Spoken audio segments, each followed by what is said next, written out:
off to sleep.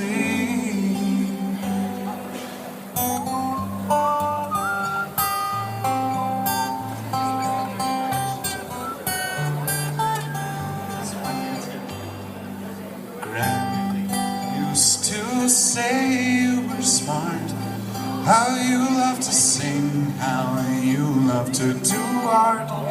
She said you glowed when you and Dad met. That was something she'd never forget.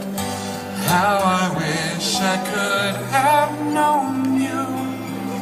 How I wish I had some time with you to know you just as they do. But through them I know you love me too. Oh, you do.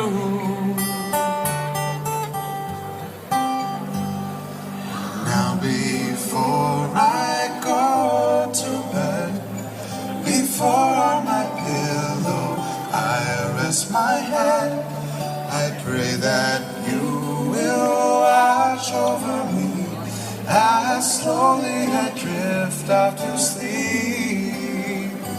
Da, da, da, da, da, da, da, da.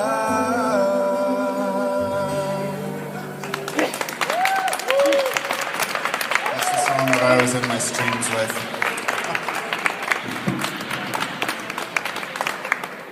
Well, we're still here. You guys can mingle and talk to individuals that you want to, or you can leave and do whatever you want. It is a free country and a free convention, except you had to pay for it.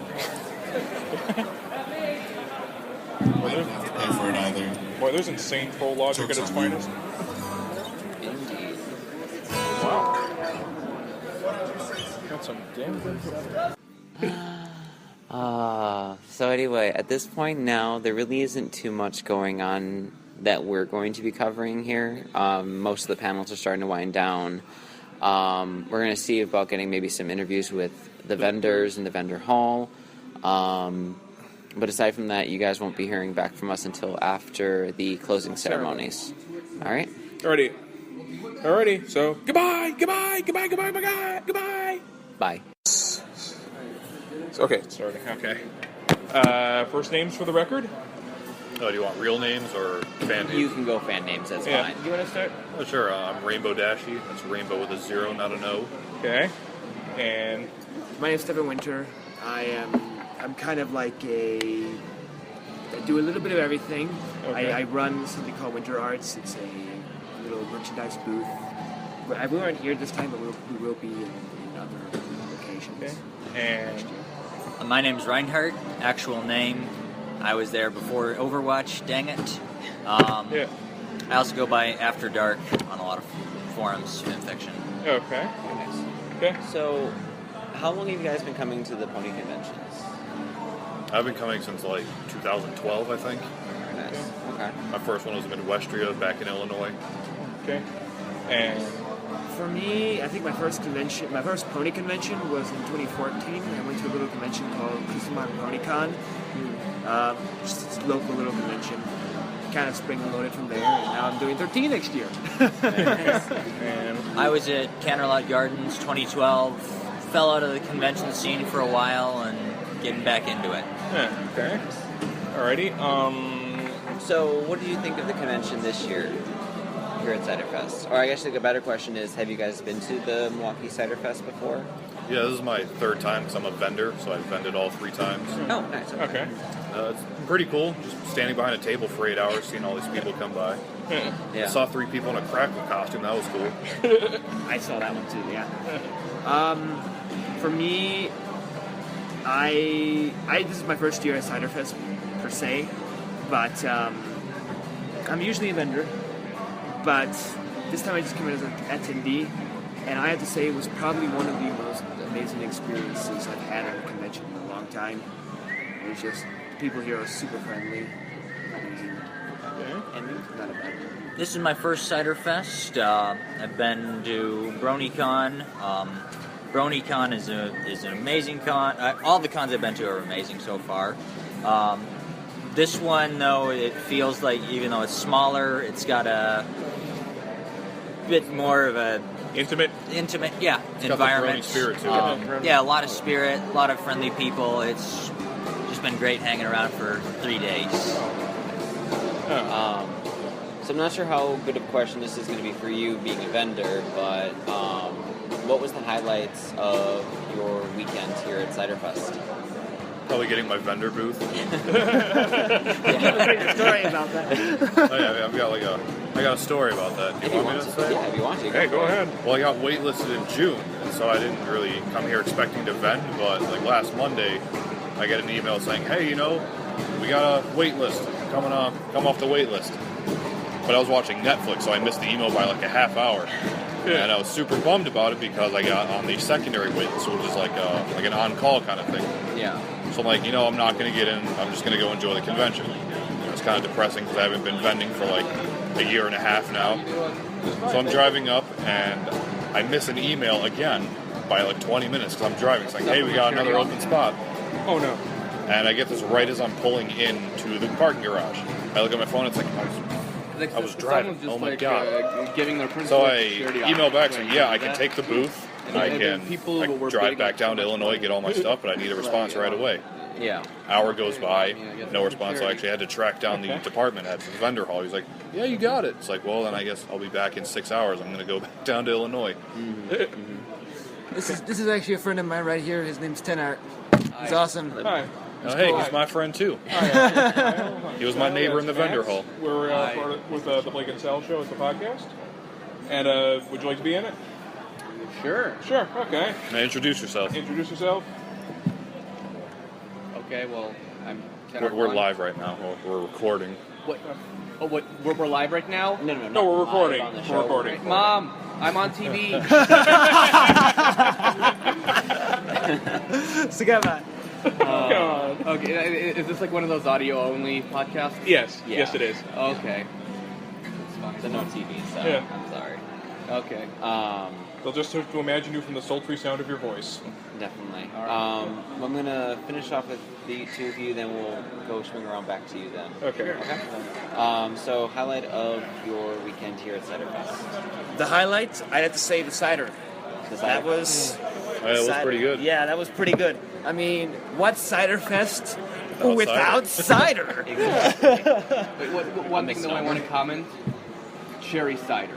That was good, wasn't it? That was so good. Really Like good. when I go back to Chicago, I want to get me some cherry cider. I'm going to take some back with me to Utah because that was a really, really good bottle of Wait, cider. isn't Utah like a dry state?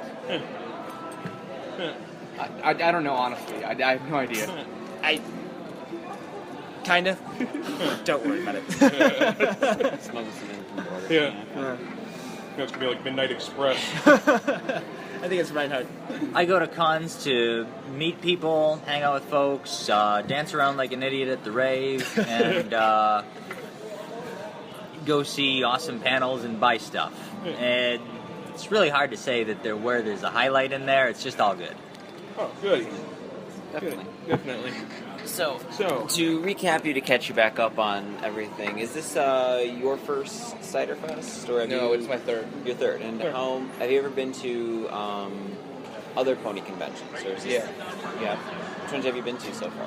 I've been to BrodyCon 2014, 2015, 2016, 2017. I've been to Cider 2015, 2016, 2017. I've been to Woody City 2017. I've been to BabsCon 2017. I've been to TrotCon 2016. And is there one more? I feel like there's one more. So do we. Still fairly impressive though. Yeah. If you can't remember if there's one more or not. So then for this weekend, what would you say was maybe the highlight or the best part of the? Just every convention is like a soul search for myself. For example, for me as an artist, usually I just sit in the vendor booth. But lately I've been trying to think, am I actually missing out on anything just from sitting there all day? Oh, I get that feeling all the Yeah. time. I don't know, because when I leave the vendor hall, it's I assume that there's a little more panels during the day than during the evening, but I'm just bored. just sitting there. It's like, oh, okay, yeah, there's the bad fanfic reading, like 9 to 10. But besides that, yeah, I just sit around, draw a bit. Yeah, but basically, this Ciderfest, I came in wondering like if I even still like art, because I've been doing art for so long, and like sometimes I burn myself out. Sometimes I draw things that I don't really feel like drawing it, and it sucks. So yeah, like I think I've just come to the conclusion that like I enjoy expressing myself, but only when like I feel the inspiration to do so. Like when I'm really inspired by something, I want to draw. However, if someone, like for example, if someone commissions me and it's something that I really don't want to draw, I keep putting it off. I work on it for like half an hour and then just like, I'd rather go and masturbate. But is this an 18 plus podcast? Yes, it is. Okay, Bring it on the heat. Otherwise, it would have just been like, yeah. I like Ponyville to, Ciderfest After Dark. or censor over, I like to play video games. That too. I've been playing way too many video games. It's sort of like Camp Krusty with our good friend Mr. Black. Black. Okay. So until I get there, please listen to my good friend Mr. Black. Mr. Black. Oh my god. Okay, so next question. Another question? What's your general opinion of the fandom? I don't want to go first. I want to go Okay, third. I'll go first. So, general opinion of the fandom. Honestly, Around. I love the fandom. This fandom is home for me. It's been home for me since 2012 when I got into it originally. Actually, it's 2011. 2011. 1 year. So anyway, it's been home to me since 2011. And honestly, I love the people here. I love the people that go to conventions. I love the people that I talk to. The fandom generally is so friendly. And you got great artists. We got great musicians. You got people like that guy over there who has not been introduced onto the podcast. I know yet. his name's Ted Art. He's amazing. Oh, he did. Yeah, I know. Yeah, But he's good. We got did good that, art. and then we Look him up. finished you guys and went back to him. So Yeah. we're good. He was introduced. So yeah, that's what I feel about the fandom. It's friendly, it's inclusive, and I love him. I love it to death, and I will never leave it. Hopefully. I can answer this. So, you are talking to a person here sitting in the middle of Ponyville Ciderfest, and I have a rarity tattoo on my arm. So my opinions are biased. But I'm dressed in the Vinyl Scratch cosplay right now, so. I find all of you folks to be whimsical and wonderful weirdos, and it's just great being a part of it. Okay. Oh, you said you wanted to go third. So, for my opinion of the fandom, it's kind of complicated because fandom's been like the only thing that's ever really given me any purpose in life. Like, I didn't want to be anything growing up. I didn't really want to get a job out of high school, but like, I could be an artist. I could be a musician. I can actually make money doing this. But with the current state of the fandom, like, I'm what you would call a hopeful optimist. Like, I'm thinking, the fandom's going to be fine if we just stick together. But then you see everyone's like, I'm turning my back on Pony. I'm not vending anymore. It's like, why not? Why aren't you trying? I'm just getting started. You gotta try harder. I'm just getting started. I can tell you that much. And then you see all these pony conventions going down left and right. It's like, we need at least something to take the place. We can't just have a vacuum where all these like pony conventions and old artists used to be, because then the fandom's just gonna fade away. So This fandom has been around for like 40 years. yeah. Well, So- it's the new fandom. Well, yeah, but it's going to endure. There is going to be some adjustments, I think, to the size of the fandom. There was Doctor a Who. meteoric rise from 2012 to 2015, but it's not all doom and gloom. Well, I'm not saying it's doom and gloom. I'm saying I'm like the only one like being optimistic. Everyone's like, the fandom's dying. Though. There's no point. I'm like, if we try. I got into this fandom in February of 2012 because I even remember I binged all the episodes, and then the next episode I watched live, which was the first episode I watched live, which was the episode with Rainwood Ash in the hospital reading Daring Do. I believe that was season 2, like in the middle of season 2. and then, like back then, I was told that like the Brony fandom has basically peaked. Like